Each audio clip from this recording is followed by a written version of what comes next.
Yo, what's going on, people? Welcome back to the channel, Football Therapy, with me, your host, Jan. I hope you're doing well, mate. I really do hope that. Welcome back to Chelsea News. That's right, ladies and gentlemen, boys and girls, of course, the daily series, sometimes twice, thrice daily, here on the channel, where I reflect on what's being said about Chelsea, giving you my opinion on it, blah, blah, blah, blah, blah, blah, blah, blah. Welcome back. Cristiano Ronaldo wants out of there. He wants to leave Old Trafford. He wants Champions League football, and Mendes is offering him around all over the gaff. Apparently, he's already been offered to Chelsea. We'll speculate on whether that's a good idea or not. Amidst the situation with Rafinha likely to go to Barcelona, Sterling almost certainly coming to Chelsea. What's going to happen with Ousmane Dembele, Matthias de Ligt, Nathan Ake, Jules Koundé? It goes on, ladies and gentlemen. I do want to talk about some players that are at Cobham right now.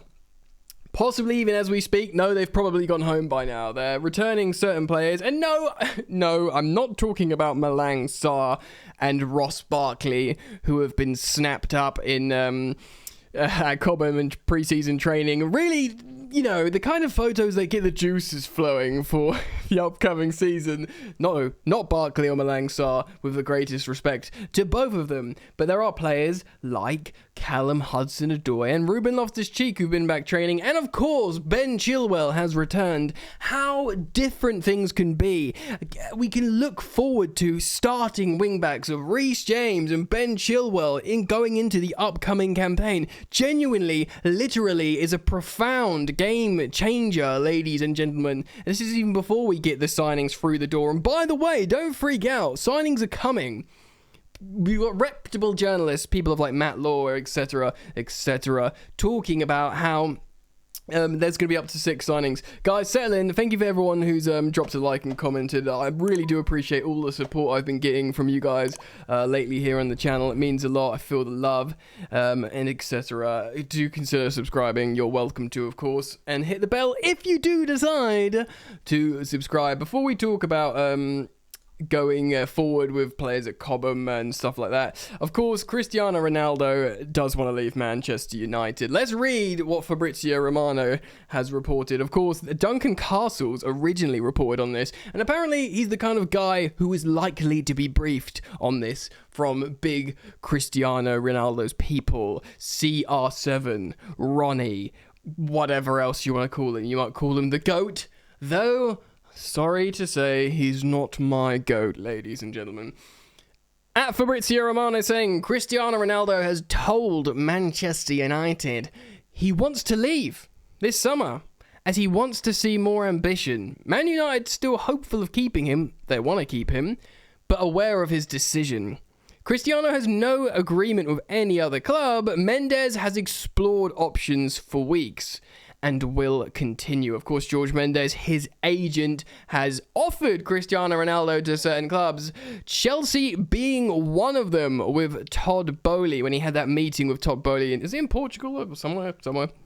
Of course, Chelsea's new co-owner, Todd Boehly, is looking for a statement signing. People have been speculating on the shape, form, and identity of that statement signing, and many think Raheem Sterling is a statement signing. And I'd learn English first, and then I'd be inclined to agree with that.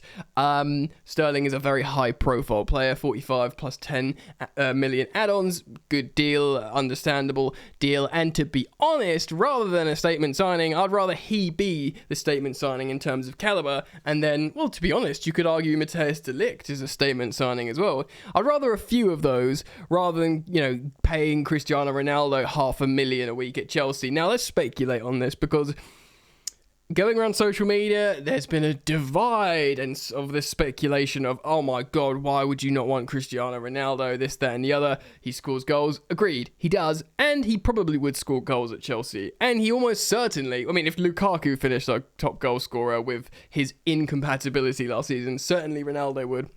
And you got my friend Alex Goldberg tweeting, you can imagine him finishing off Reece James crosses.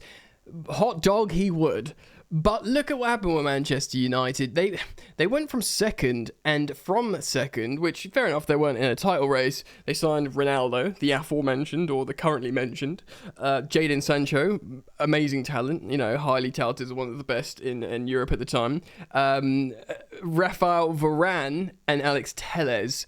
That is a huge injection of quality, certainly in theory, into that United side, and they finished sixth with Ronaldo, by far and away their best attacker. Now, many people who know a lot about football, more than that's me and I together, also a word, my.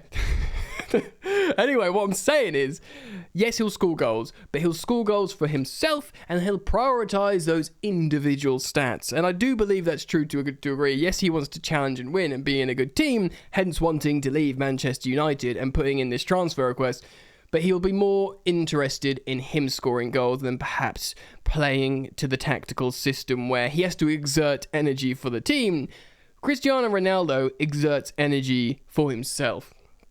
And that can serve a purpose, and that has worked at Real Madrid and to a degree at Juventus, though a lot of Juventus fans believe that he caused dysfunction there. A dysfunction that they're yet to recover from. Whether he's the sole cause of that, it'd be silly to say.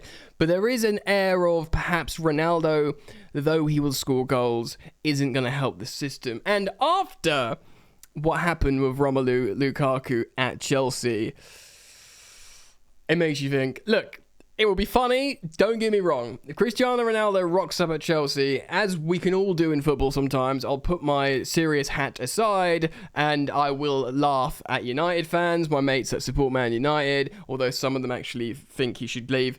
It will be funny. It will be funny, Ronaldo wearing a Chelsea shirt and scoring goals, and many Chelsea fans think he's the greatest player of all time, so they would be, of course, very excited, despite him being 38.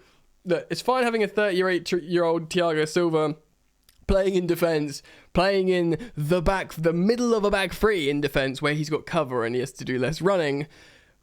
You're at the top end of the pitch, you need runners, you need pressers, you need industry. Ronaldo is none of those things, and that's not a criticism. The brother, he's in immaculate shape, but he's just 38. He'll be 38 next season.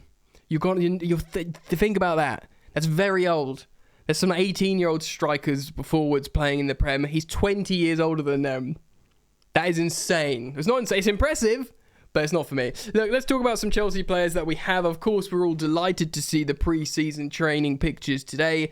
Ben Chilwell is a sight for sore eyes, man. We're a different Reece James for me is a better player. I think Reece James could play in loads of positions and be amazing. But we lost so much when Ben Chilwell was left and he got that injury. Our whole left-hand side died. And that's even though, Marcus Alonso can be a good offensive wing-back. The whole left-hand side died. He looks fit. He looks happy. There's that video of him and Ruben saying, we're ready to go, or whatever. It looks all exciting and jacked up. And I feel really, really good about that. Reece James, of course, is still on a break because the people who did international duty are yet to return. So people who don't get called out for their country or like Ben Chilwell have been injured there at Cobham. So you can see the likes of Ruben Loftus-Cheek, Ben Chilwell, of course, the aforementioned at the top of the video, Malang Sarr, Ross Barkley. Interestingly and quite excitingly, Levi Colwill. So we want to see how well he does at pre-season. We're really hoping the young centre-back, the young left-footed, left-sided centre-back can impress Thomas Tuchel. Surely he'll pull rank on ability over the likes of Malang Sarr. One guy, or a couple of guys I want to talk about, of course, is Callum Hudson-Odoi. So he has been out injured for the end of last season, or certainly large segments of last season. Now, we know the story of Callum Hudson-Odoi. He's widely recognised as a very special talent, still very young, 21, 22. Bayern Munich wanted to buy him or loan him with a £70 million option to buy. Dortmund had agreed terms to take Callum Hudson-Odoi on loan before the start of last season, and he wanted to go. Thomas Tuchel blocked the move because he was like, "No, I want to utilise you. You're an asset to me." understandably not as big as asset as Callum Hudson-Odoi would have liked, but he really does like him. He's played him on both sides of a front three. I think he's played him at both right wing back and left wing back, and very briefly as a sort of false nine. Tuchel loves versatile players. We've spoken about this at length on the channel before. That's probably the chief reason why he wants Nathan Ake, a player that can play centre-back, left wing back. He'll look at Callum Hudson-Odoi. He does want to play offensive wing-backs at time, Thomas Tuchel. Not your Azpilicuetas. He wants to play players that can score goals and attack. That's why, Reece James and Ben Chilwell are so effective in this system, because when we're cooking, when we're doing well, the wing-backs can be a really strong offensive option that opposition teams don't know how to deal with. Recently linked to Rafinha, there's a strong chance Rafinha would have played at wing-back a lot of the time. Maybe, just maybe that's one of the reasons he's preferencing Barcelona over Chelsea, because he wants to play as an attacker and, not an attacking wing-back, even though he's done that before for Leeds, I believe. Callum Hudson-Odoi, he has been doing rehab all before pre-season. I think he only had 1 week off, and he's been doing like independent PT personal training. He's been trying to get really fit. He did a video interview today with Chelsea's official social media saying he's been trying to bulk up, get stronger, really state his claim for this Chelsea team and squad. Of course, we've said it so many times, there's going to be 5 substitutions going into this season, so players will get much more of an opportunity. People like Callum Hudson-Odoi that wants to force his way back in, and of course, people like Conor Gallagher coming to the midfield, etc. And another player I want to speak in midfield is Ruben Loftus-Cheek. Ruben doesn't have any interest in leaving Chelsea, probably because he's on 150k a week and he likes that salary. But joking aside, he's a Chelsea boy, Ruben Loftus-Cheek. Yes, he went on a couple of loans. He went on loan to Crystal Palace quite successfully, and went on loan to Fulham not successfully, but we've seen him at elite levels, I'd argue. Certainly under Maurizio Sarri, he was a special player before he did his Achilles. He was in the World Cup squad, etc. And he's had very strong moments under Thomas Tuchel. We know from last season, something that I've reported here on the channel, there's that story that Tuchel took Ruben Loftus-Cheek to the side and gave him like ridiculous praise, saying, I just don't have any idea why you haven't played more for Chelsea. Like, you're unique, you're incredible. Of course, we know why, because there was injuries, because we had like Mourinho situations, etc. But he's here to stay, I think he wants to really prove himself. Thomas Tuchel has utilised him in all kinds of positions. Again, that versatile thing. He's played him as a lone 6, which was interesting, in a midfield 3, but as like a sort of ball-carrying line breaker, which is very interesting. Not like a Regista, and not really like a Declan Rice. Kind of a different profile entirely. He's played him in a double 6. He's played him at right wing back a few times, and even up front briefly, which didn't really work. Oh, and he's played him as a sweeper, I think, in the back 3, I'm pretty sure. So Tuchel obviously trusts him, likes it. He likes the fact how he's strong and fast and technical. These are the kind of players Tuchel values in the Prem. This is why he's looking at Matthias de Ligt. So I was just reading a report today. He likes how he's strong and tall and feels like he's good with the ball at his feet. He thinks this is what Premier League players need to be. I am inclined to agree, and to a degree. Wow, there's a lot of rhyming there. And to Ruben Loftus-Cheek ticks all of the boxes. So I did want to speak about these players back at pre-season, because this is all becoming important now contextually with where we're going. Feel free to express your thoughts, feelings and opinions on Ronaldo and the aforementioned Chelsea players, and where you think we go from here. So thank you for liking the video and commenting, and I'll see you very, very soon. Peace.